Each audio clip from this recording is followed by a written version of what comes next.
So Steam Deck. So in disappointing news this week, the Steam Deck has been delayed to Feb 2022, but the news wasn't all grim. As we learned, there were some cool new things from Valve on their upcoming PC handheld. So the delay is due to material shortages of logistical challenges. But some of the cool updates that they had in the Steam Deck development live stream. So these was specifically to developers, but it was all published on YouTube, so anyone could actually listen to it. The biggest thing for us in Australia is they did actually mention that they are looking to broaden the markets for availability. And in particular, they're targeting Japan and Australia. So it does feel like Australia is almost guaranteed to be in the second wave.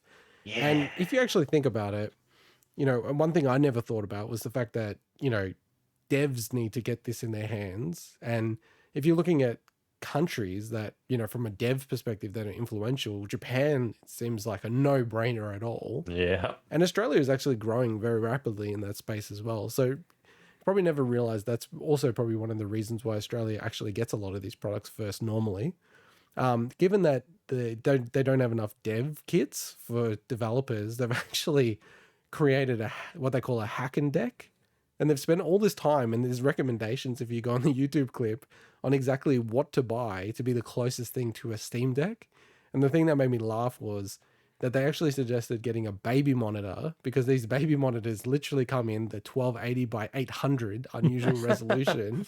And the screen size is about exactly the same screen size as the Steam Deck. And it went so far as the guy saying, this is the same screen. And he's like, oh, no, it's not the same screen. It's a different screen. And it made me think, maybe it is the exact same screen. Quick question. I'm very ignorant of game development in general. Do developers or studios pay for the dev kits that they use? They do, okay. Yeah, and I just wasn't sure about that. It's even crazier than that. They pay for it, and it's not their property. Like almost every single dev kit you buy from like Sony, Xbox, etc., it's not your property, and they could always take it back, even though you've paid for it. Now, they normally never do that, and it's not practice to do it. But if they ever see it like sold on eBay, because they do come up from time to time, they aggressively go after those people. That's why they have those provisions that they can always get it back. So yeah, similar to Xbox and what they're doing around delivering to Series S or 1S or things like that. There's now a new option where you can upload lower res textures and files specifically for Steam Deck. Also, they're really trying to make this a first-class device from a remote play perspective. And I wonder, from a PS5, Xbox Series X perspective as well. One other interesting thing was that the Steam Deck, when they did the benchmarking, it was only like a 1.2x-ish difference between their best-in-class SD and the eMMC, which is like a lot closer than I would have thought. And also confirmation that the always-on features like the Switch and how they're going to work. And then also in the stream, they had this insanely awesome Portal-inspired design Steam Deck that makes me go, I don't even want to buy this until this is available. But they specifically said really cool. They will never sell this. Oh, come on. I know. Damn it. I love the look of that thing. I have to say, I'm actually super excited about the Steam Deck. But Swinny, there's going to be... I know Mike is going to buy it, but are you going to buy 100%. It? Sorry to interrupt. I was just going to say, because it's about the aperture thing.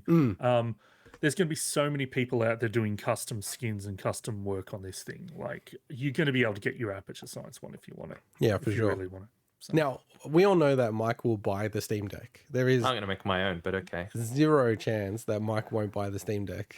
It's zero chance. We know this. 100% zero chance. We'll have 3 of them by the time... but the year it comes out, whether I'm assuming next year in Australia, he'll have 3 by the end of the year. Yeah, because according to my girlfriend, I have everything in 3s. Including 3 girlfriends, but don't tell her that. She does watch the stream. I can see her in the comments, but she's like, I know about one of them, but who's the other one? She does, yeah. But yeah, I want to go back to my question. Yeah, like, I know you're going to buy one. Yes. I think, honestly, if I'm honest with myself, how many handhelds I buy and how much I love handheld gaming, like, I'll probably get one as well, unfortunately. But Shizzle. Swinny, I want to know, are you getting tempted or you're way off it? The thing sounds great, but I just don't, like I mentioned it when we talked about Steam Deck months ago.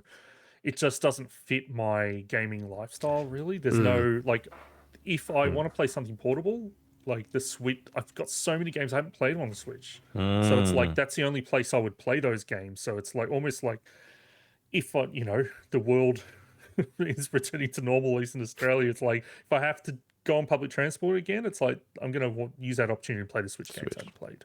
Yes, but let me put this to you. It is a device that's capable of playing Windows games which have achievements. You could play your RPGs handheld. As I said, like that, I enjoy actually using that time when I'm out to play the Switch games that I normally don't play. That's a fair point. Yeah. Get one, trust me. No, I think there would be. I think you will. Almost zero chance that he'll get one. I'm not saying I wouldn't ever get one. Like in the future, We'll maybe. see.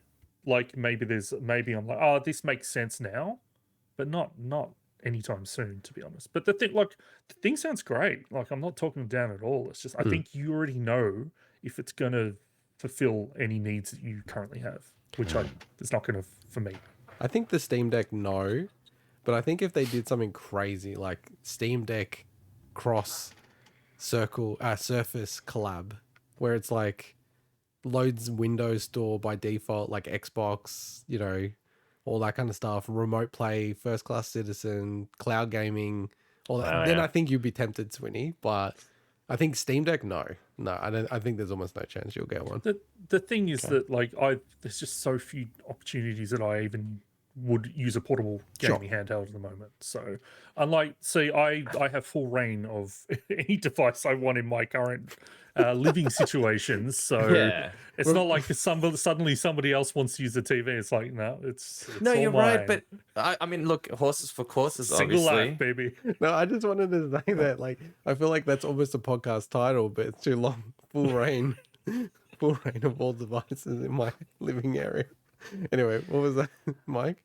Now I was gonna say horses for courses, but I'm the same. I can access whatever TV or device that I want. I can just kick my girlfriend off whatever thing I need to use. But I like you say that, and the other day you're like, I was using my Xbox One X to play this game because someone else is using the Series X. She's the boss of the house. It's all bluster.